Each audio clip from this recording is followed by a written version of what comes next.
Bismillahi, Assalamualaikum warahmatullahi wabarakatuh. Perkenalkan, nama lengkap saya Nurhaisa Lukman, NIM 1901060067, kelas C. Di sini saya akan menjelaskan materi tentang logam golongan 11 untuk tugas kimia anorganik 2. Langsung saja kita masuk ke yang pertama, yakni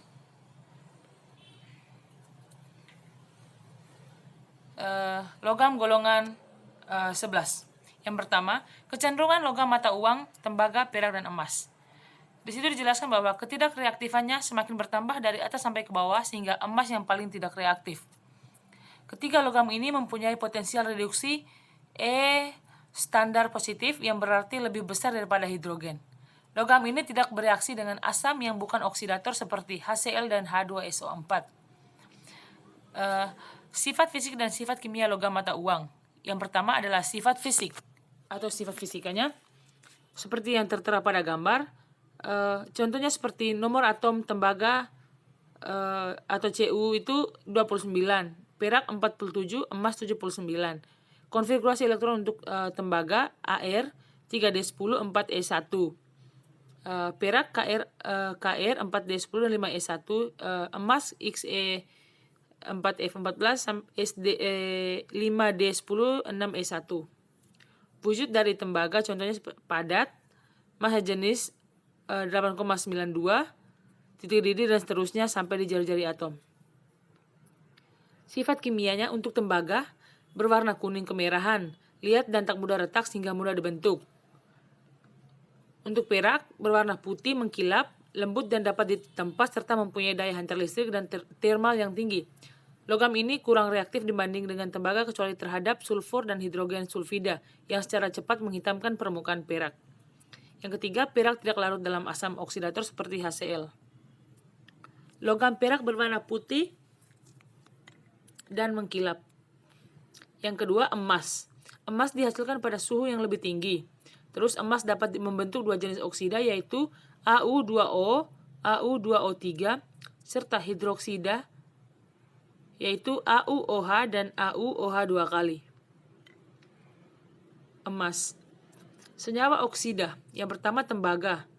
Tembaga 1 oksida. Tembaga 1 oksida atau Cu2O merupakan padatan yang berwarna coklat kemerahan. Dapat dibuat dengan dua cara yakni memanaskan padatan tembaga 1 klorida dalam larutan natrium hidroksida sampai mendidih. Contoh reaksinya 2 CuCl solid ditambah dengan 2 OH menghasilkan Cu2O solid tambah 2 Cl- tambah H2O. Memanaskan larutan garam tembaga 2 yang bersifat basa bersama-sama dengan senyawa pereduksi. Contoh reaksinya 2 Cu plus tambah 2 OH- tambah 2 elektron menghasilkan Cu2O solid tambah H2O. CuO atau tembaga 1 oksida. CuO berupa padatan yang berwarna coklat kemerahan. Tembaga 2 oksida. Yang pertama, senyawa tembaga 2 oksida merupakan kristal berwarna hitam yang tidak larut dalam air. Yang kedua, oksida tembaga 2. Oksida ini dapat diperoleh dengan 3 cara, yakni tembaga 2 karbonat dengan oksigen. Contohnya seperti CuCO3 menghasilkan CuO solid tambah CO2. Tembaga 2 nitrat atau 2 CuNO3 2 kali solid menghasilkan 2 CuO solid tambah 4 NO2 solid tambah O2. Campuran serbuk tembaga dengan oksigen atau 2 Cu solid tambah 2 O2 solid menghasilkan 2 CuO solid. Yang berikut Cu2O tembaga 2 oksida berupa kristal hitam. Yang pertama, perak. Perak oksida Ag2O dapat diperoleh bila logam perak terkena ozon atau bila serbuk halus perak dipanaskan bersama dengan oksigen disertai tekanan tinggi. Yang kedua, perak oksigen merupakan reaksi yang umum digunakan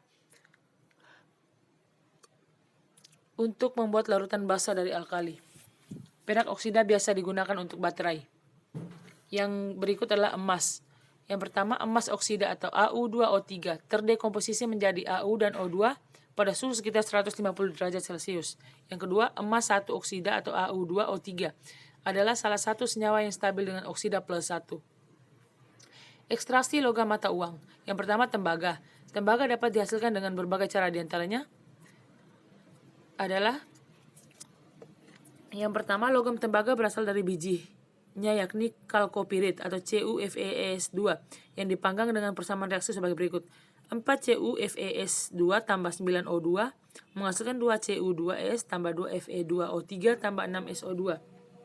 Setelah dipanggang, didapati tembaga sulfida Cu2S, kemudian logam tembaga sulfida dioksidasi dengan oksigen. Contoh persamaan seperti tertera pada gambar. Untuk mendapatkan tembaga yang lebih murni, Cu2O direduksi dengan karbon 2Cu2O tambah C menghasilkan 4 Cu tambah CO2.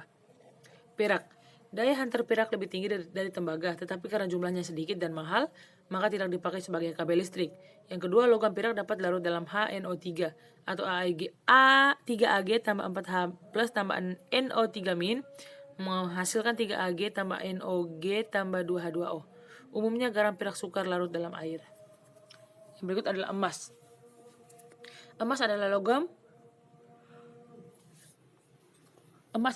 yang sangat mudah dibentuk dan berdaya hantar listrik dan panasnya sangat tinggi.